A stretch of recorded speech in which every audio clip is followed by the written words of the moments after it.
Bonjour, aujourd'hui je vais t'expliquer comment j'ai fait pour investir dans l'immobilier avec un prêt étudiant et je vais répondre aux commentaires qui m'a été posé. Salut Tristan, est-ce que tu pourrais détailler les phases de comment tu as obtenu ton prêt? Donc déjà, merci beaucoup pour ton commentaire. La vidéo se décomposera en deux parties. La première partie sera une partie plus théorique où là je vais t'expliquer un petit peu comment fonctionne le prêt étudiant, etc. Et la deuxième partie où je vais t'expliquer moi personnellement comment j'ai fait et comment ça s'est passé. Je vais te donner mon expérience sur le prêt étudiant. Il faut savoir que pour faire un prêt étudiant, ça peut paraître con, mais il faut être étudiant. C'est-à-dire qu'il est attribué que si tu es en études et que tu peux prouver que tu es en études, que tu as un certificat de...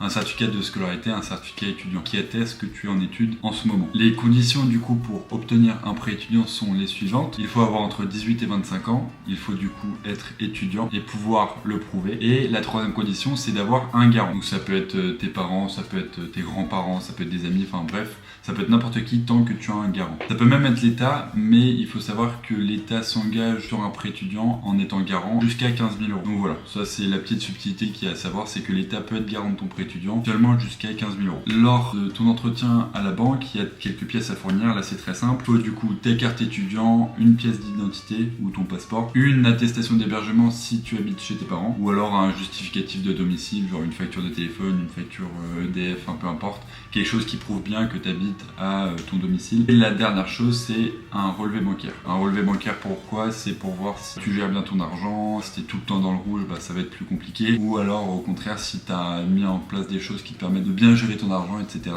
Pour le garant, il faudra sa pièce d'identité, les 3 derniers relevés bancaires, ainsi que les 3 derniers bulletins de salaire et également une fiche de caution qu'il faudra qu'il remplisse au préalable. Est-ce que c'est légal d'investir dans l'immobilier avec un prêt étudiant? Est-ce que c'est pas un investissement un petit peu frauduleux? Alors il faut savoir que c'est absolument pas interdit d'acheter un bien immobilier avec un prêt étudiant. Il y a seulement certaines banques qui le stipulent dans les conditions et du coup qui mettent, avec un prêt étudiant c'est impossible d'acheter un bien immobilier. Il me semble que c'est notamment le cas de la Société Générale, mais je suis plus sûr du tout. La plupart des banques n'interdisent pas d'acheter de l'immobilier et du coup quand c'est pas interdit ça veut dire que tu as le droit de le faire. Seulement il faut faire attention, il y a certaines banques qui l'interdisent et auquel cas là tu peux pas. Après il faut savoir aussi quand même qu'un prêt étudiant, comme son nom l'indique, c'est fait normalement pour tes études, c'est-à-dire que c'est de l'argent que la banque va te prêter pour financer tes études. Donc la plupart des gens ne l'utilisent pas pour acheter de l'immobilier, ils l'utilisent vraiment pour leurs études. Ça reste un petit peu extraordinaire et du coup tu peux pas juste aller voir ta banquière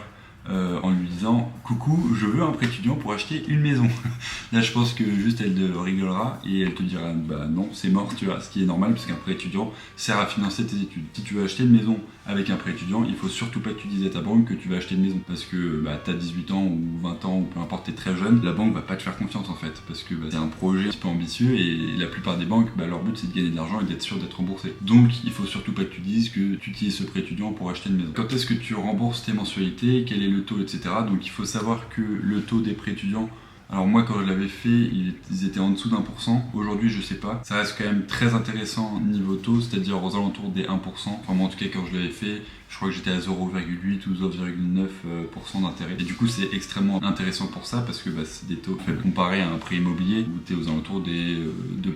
Concernant les mensualités, en fait le prêt étudiant se rembourse maximum en 10 ans. En fonction de tes études, tu peux rembourser sur plus ou moins 10 ans. Je m'explique, ça veut dire que admettons tu fais un master, tu fais 5 ans d'études, pendant ces 5 ans tu vas payer que les intérêts, donc c'est-à-dire 1% de ta somme globale. Et au bout de ces 5 ans, il te restera du coup 5 ans pour arriver à 10. Et sur ces 5 ans, du coup, tu rembourseras la totalité du capital. Donc là, en fonction du montant de ton prêt, tu vas juste prendre la totalité de ton prêt et le diviser par 5 et par 12 pour savoir ta mensualité. Parce que tu rembourseras que le capital, puisque les intérêts ont déjà été remboursés. C'est-à-dire que, en gros, si jamais tu fais 3 ans d'études, tu vas rembourser pendant 3 ans les mensualités et pendant 7 ans le capital. En gros, c'est sur 10 ans maximum. Tu peux pas aller au-delà. Tu es obligé de rembourser sur 10 ans. Je trouve ça tellement puissant parce que c'est de l'argent extrêmement accessible, assez simple de l'avoir. Le taux est toujours bien plus intéressant que les autres prêts que tu peux avoir en banque. La banque, lorsqu'elle te fait un prêt étudiant, n'a pas le droit de regard sur ce que tu fais avec ton argent, c'est-à-dire que tu peux acheter n'importe quoi tant que c'est pas interdit. Donc elle peut pas te demander des justificatifs, pourquoi tu as acheté ça. Elle n'a pas le droit de regard sur ça. Ça facilite extrêmement la tâche parce que quand tu achètes une maison, avec un prêt immobilier, il faut toujours demander des factures, etc.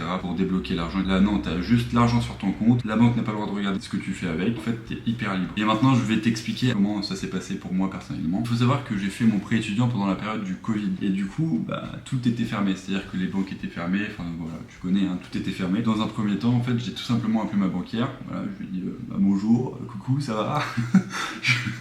Je l'ai appelé pour lui demander si c'était possible de faire un prêt étudiant, de savoir un petit peu les modalités, comment ça se passait. Commencer en fait à montrer que j'avais de l'intérêt pour cette banque, etc., qui était la banque de mes parents, en lui expliquant que potentiellement j'allais faire un prêt étudiant. Donc après ça, il s'est passé quelques semaines, je sais plus exactement parce que ça remonte quand même à deux ans à peu près. En parallèle de ça, j'ai commencé à chercher des maisons, où est-ce que je pouvais acheter, savoir aussi exactement le montant de l'emprunt que je voulais, parce que là c'était pas encore très clair dans ma tête, puisque je savais pas quelle maison acheter encore, et du coup avec quel budget j'allais faire tous les travaux, etc.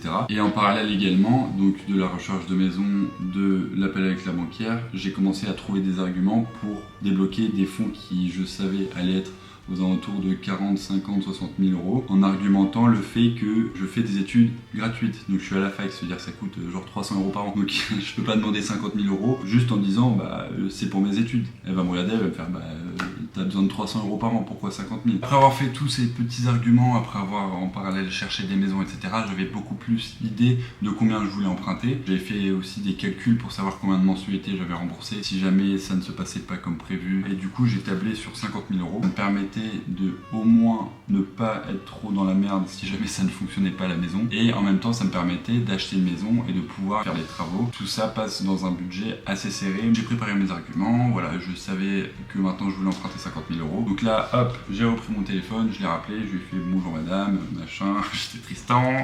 Je vous appelle du coup au sujet du prêt étudiant et là, je lui ai dit clairement, voilà, moi je veux faire un prêt étudiant, donc d'une valeur de 50 000 euros. Et là, elle a commencé à me dire, ah non, c'est pas possible, c'est beaucoup trop, vous êtes à la fac, c'est des études gratuites, etc. Donc là, dans ma tête, j'étais bien content d'avoir préparé des arguments, mais dans ma tête, je savais que ça allait être dur et que ça allait durer 3 heures. J'ai commencé à lui dire les arguments, j'avais besoin d'acheter une voiture, que j'allais partir probablement en 3e année en Erasmus 1 an, que ça coûtait cher, etc. Que je voulais être totalement indépendant vis-à-vis de mes parents, c'est payer mon appartement tout seul, ma nourriture, mon essence, mon assurance, etc. Et tout ça, en fait, je l'ai chiffré assez fort. Comme ça, j'ai montré que j'avais réfléchi à pourquoi je voulais 50 000 euros et que c'était pas quelque chose d'infondé, c'était vraiment quelque chose de concret. Là, je te sorti quelques arguments, il y en avait beaucoup d'autres, mais c'est pour donner une petite idée des arguments que tu pourrais dire. Là, on a passé, je sais pas, peut-être une demi-heure, 3/4 d'heure au téléphone. Moi, j'étais là, j'essayais de lui expliquer que voilà, j'avais vraiment besoin de 50 000 et pas moins. Elle était là, elle comprenait pas pourquoi. Je lui ai expliqué les arguments, elle comprenait toujours pas. Du coup, je lui ai dit, au pire des cas, ce qu'on peut faire, c'est que je débloque les 50 000 euros, vous me faites un prêt de 50 000 et je débloque pas tout l'argent. Donc ça veut dire que je vais commencer par débloquer 10 000 euros. Et ça, en fait, c'est ce qu'il a fait aussi un petit peu accepter, je pense. C'est grâce notamment à ça que j'ai pu avoir les 50 000 euros. Bref, à la fin de ce coup de téléphone qui a duré une demi-heure, 45 minutes, elle me propose du coup un rendez-vous avec mon garant. J'ai eu extrêmement de chance que ma mère me suive pendant ce projet parce que elle savait en fait que je voulais acheter une maison à 18 ans avec cet argent et elle m'a quand même suivi et du coup elle s'est portée garant sans savoir si le projet allait réussir ou pas. Ça, j'ai eu extrêmement de chance d'avoir une mère aussi compréhensive de mon projet et qui m'a suivi. On est allé au rendez-vous chez la banquière avec ma garante, du coup ma mère. De là, on a commencé à discuter, etc. du montant. Elle a encore tiqué sur 50 000 euros, elle trouvait que ça faisait beaucoup. Bon, on a rediscuté un peu, ça a pris 1 heure, mais en gros, à la fin, elle est juste partie de son bureau, voir son supérieur, et elle est revenue en me disant que c'était bon, que c'était accepté. Elle a sorti le dossier, j'ai signé, ma mère a signé, parce que ma mère avait rempli la fiche de caution, etc. On avait ramené tous les papiers. J'ai obtenu directement mon prêt étudiant, et 1 semaine plus tard, en gros, j'avais mes fonds sur mon compte en banque, donc 50 000, et j'avais en parallèle trouvé la maison. J'espère que cette vidéo aura pu t'apprendre quelques petites choses, aura pu aussi te permettre d'avoir un petit retour sur expérience. Si tu as des questions, si tu as des choses qui sont pas claires, n'hésite pas à me le dire en commentaire, et on se retrouve très vite pour une prochaine vidéo. Salut!